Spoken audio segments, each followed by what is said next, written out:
Well, tell us, what is being advised by the health experts in regards to pool safety with COVID-19?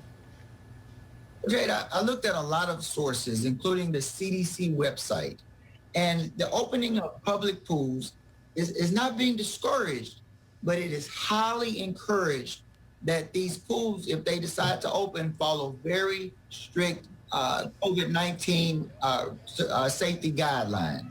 And this includes the standards such as number one, social distancing as much as possible, wearing masks when not in the water, of course, and hygiene. And this is taken into consideration of the fact that children now can be vaccinated if they're 12 years and older, but not many children are vaccinated yet, but it's happening. But children that are less than 12, well, they don't have the option to be vaccinated. That's why safety is so important with these pools reopening.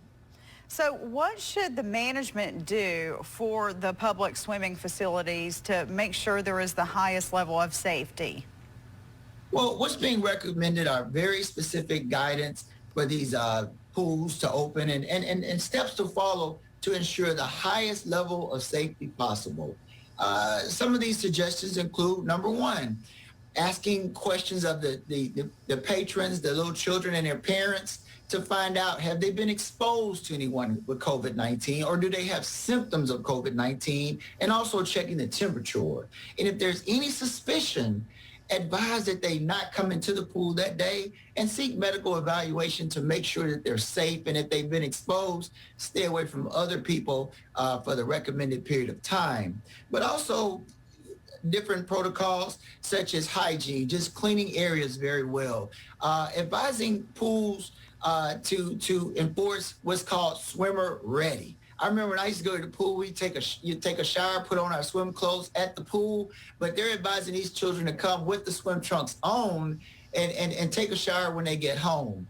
Also, social distancing, so very important. And they're advising the pools to not give that job to the lifeguard. The lifeguard, he still has the responsibility of watching the children in the pool, but have separate personnel to be around the pool. And if you see children congregating, separate them, try to maintain that 6 feet, and no horse playing and all that, no sharing of face masks and goggles. And that personnel is not the lifeguard. The lifeguard is totally separate to preserve safety.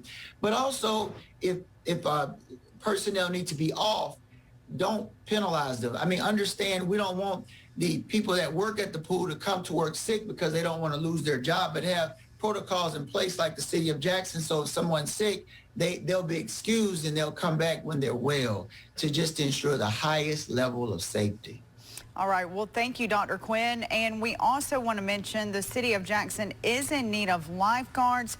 So you want to make sure if you're interested, you apply. And when the pools are reopening, you want to make sure if you're interested, you get a certification this summer and you reach out to the director, Abram Muhammad, and the number is listed there on your screen, and that is 601-960-0716. So additional days will be added to the schedule for the Jackson pools. So some very good information there, Dr. Quinn. So only a couple of pools will be opened at a time. That's correct. And thank you so much. Let's have fun. All right, we will, and being safe too. Thanks again. We'll be right back.